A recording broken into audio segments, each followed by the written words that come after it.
গাজা যেখানে হামলা করা হচ্ছে বর্তমানে, এই ফিলিস্তিনে তারা আসলো। এসে তার সাইনবোর্ডে লেখা ছিল, the Germans destroyed our family and our homes. আমাদের জার্মানিরা আমাদের ফ্যামিলি, আমাদের বাড়িঘর সব জ্বালায় দিছে, শেষ করে দিছে, ধ্বংস করে দিছে। Please you don't destroyed our home and our family. আপনি আমাদের পরিবারকে, আমাদের বাড়িঘরকে জ্বালায় দেন না, আমাদেরকে একটু আশ্রয় দেন। ভিক্ষুকের মতো 1939 সালে এই হিটলারের আক্রমণাত্মক থেকে বাঁচার জন্য তারা এসেছিল ভিক্ষুকের ন্যায় ফিলিস্তিনের দরজায়। ফিলিস্তিনের মুসলমানেরা কখনো তো কঠোর হতে পারে না। এই ফিলিস্তিনের মুসলমানেরা তাদেরকে খাবার দিয়েছিল। এই ইসরায়েল, আপনারা জানেন যখন পৃথিবীর সেকেন্ড ওয়ার্ল্ড ওয়ার, দ্বিতীয় বিশ্বযুদ্ধ হয়, এই দ্বিতীয় বিশ্বযুদ্ধের সময় 1939 সালে আপনারা জানেন তৎকালীন সময়ে হিটলারের নাম শুনছেন না? হিটলার 60 লাখ ইহুদিকে তিনি একাই মারছিলেন তার সেনা সমর্থ দিয়ে। কেন মারছিলেন জানেন?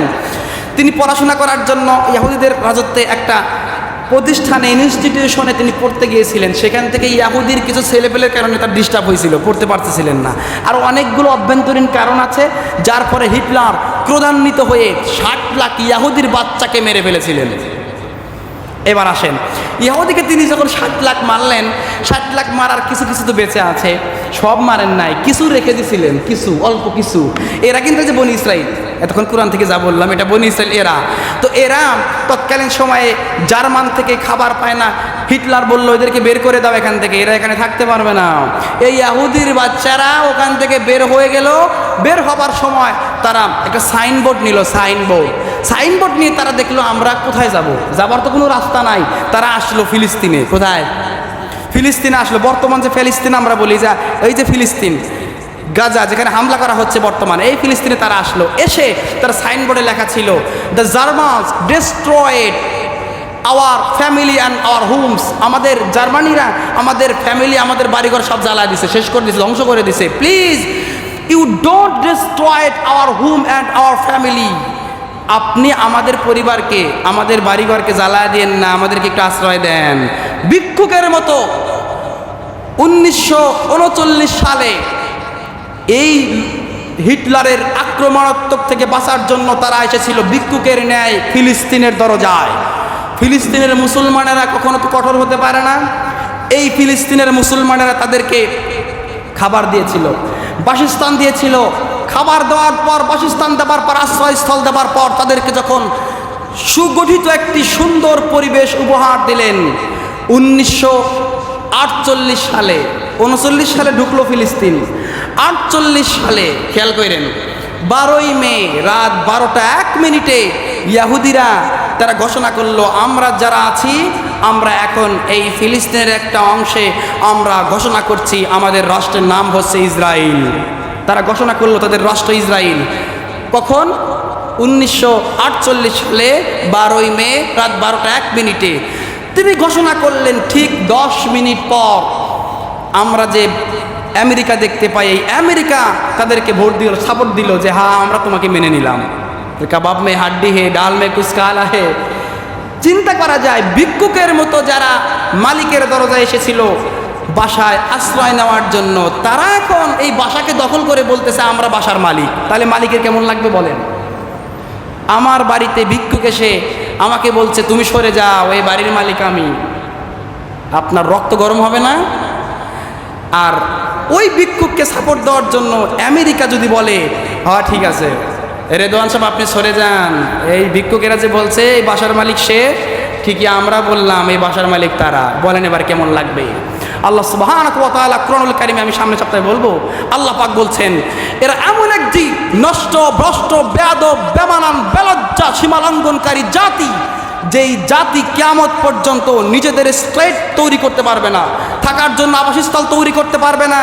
এরা সারা জীবন মানুষের গোলামি করবে, মানুষের পা ধরে তারা টানবে। আল্লাহ কোরআনে এটা বলেছেন, সূরাতুল আল ইমরানের 112 নম্বর আয়াতে বলছেন, আজ তারা দেখেন নিজস্ব শক্তি বলে তারা বেঁচে থাকতে পারে না, তারা আমেরিকার পা চেটেই তারা এখন পর্যন্ত বাঁচতেছে। এরাই হচ্ছে ফিলিস্তিনের আসল কাহিনী। তো এরা হচ্ছে ভিক্ষুক ছিল, সেই ভিক্ষুক থেকে তারা এখন দাবি করছে আমরা ইসরায়েল বাহিনী ফিলিস্তিনের গাজার মুসলমানদেরকে হত্যা করছে, মুসলমানদের উপরে জুলুম করছে, বোম মারছে। কিছুদিন পূর্বে আপনারা দেখেছেন অনলাইনে বোম মেরে তারা অসহায় ছোট্ট বাচ্চাদেরকে, প্রেগনেন্সি মহিলাদেরকে এমনভাবে মারছে, তারা একজন নির্মম অসহায় কোনো একটা জানোয়ার পর্যন্ত কোনো মানুষকে ভাবে মারতে পারে না। ইহুদি জাতি হচ্ছে সেরকম সীমা লঙ্ঘনকারী, তারা নবীদেরকে হত্যা করেছে। ইতিহাস তাদের বড়ই মারাত্মক, তারা নবীদের সীমা লঙ্ঘন করেছে, আল্লাহকে মানে নাই, রাসূলদেরকে মানে নাই, একের পর এক নবীকে হত্যা করেছে, তাদের জাতি ভাইদেরকে হত্যা করেছে, মুসা নবীর সঙ্গে বেয়াদবি করেছে, জাকারিয়া নবীর সঙ্গে বেয়াদবি করেছে, শামাউন নবীর সঙ্গে বেয়াদবি করেছে।